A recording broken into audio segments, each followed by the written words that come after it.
L'éthique à Nicomaque d'Aristote, livre 8e, chapitre 9. Il semble, comme on l'a dit au début, que l'amitié et la justice concernent les mêmes objets et s'appliquent aux mêmes êtres. Dans toute association, quelle qu'elle soit, on trouve à la fois la justice et l'amitié dans un certain degré. Ainsi, l'on traite comme des amis ceux qui naviguent avec vous, ceux qui combattent près de vous à la guerre, en un mot, tous ceux qui sont avec vous dans des associations d'un genre quelconque. Aussi loin que s'étend l'association, aussi loin s'étend la mesure de l'amitié, parce que ce sont là aussi les limites de la justice elle-même. Le proverbe « tout est commun entre amis » est bien vrai, puisque l'amitié consiste surtout dans l'association et la communauté. Koinonia en grec. Tout est commun également entre frères et même entre camarades. Dans les autres relations, la propriété de chacun est séparée, et elle se restreint d'ailleurs un peu plus pour ceux-ci, un peu moins pour ceux-là. Car les amitiés sont elles aussi plus ou moins vives. Les rapports de justice et les droits ne diffèrent pas moins non plus, et ces rapports ne sont pas les mêmes des parents aux enfants et des frères les uns envers les autres, ni des camarades à leurs compagnons, ni des citoyens à leurs concitoyens. Et l'on peut appliquer aussi bien ces réflexions à toutes les autres espèces d'amitié. Les injustices sont également différentes envers chacun d'eux, et elles prennent d'autant plus d'importance qu'elles s'adressent à des amis plus intimes. Par exemple, il est plus grave de dépouiller un camarade de sa fortune qu'un simple concitoyen.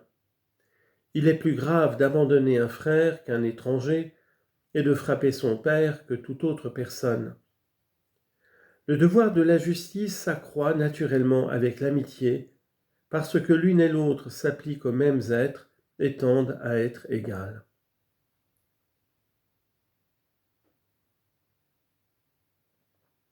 Du reste, toutes les associations particulières ne semblent que des portions de la grande association politique. On se réunit toujours pour satisfaire quelque intérêt général, et chacun tire de la communauté une partie de ce qui est utile à sa propre existence. L'association politique n'a évidemment en vue que l'intérêt commun, soit à son principe en se formant, soit en se maintenant plus tard. C'est là uniquement ce que recherchent les législateurs, et le juste selon eux est ce qui est conforme à l'utilité générale. Les autres associations ne tendent à satisfaire que des parties de cet intérêt total. Ainsi les matelots le servent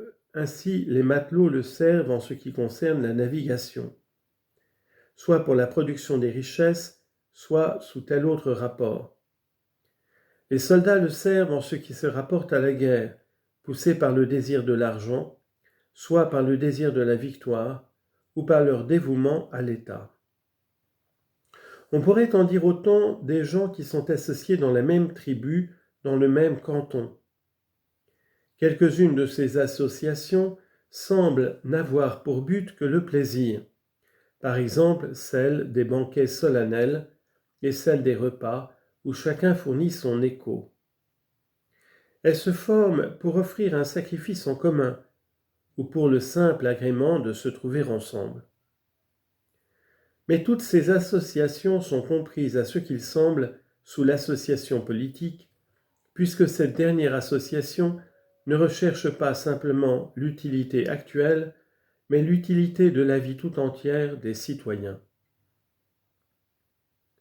En faisant des sacrifices, on rend hommage aux dieux dans ces réunions solennelles, et en même temps on se donne à soi-même un repos que l'on goûte avec plaisir. Anciennement, les sacrifices et les réunions sacrées se faisaient après la récolte des fruits, et c'était comme des prémices offertes au ciel, parce que c'étaient les époques de l'année où l'on avait le plus de loisirs.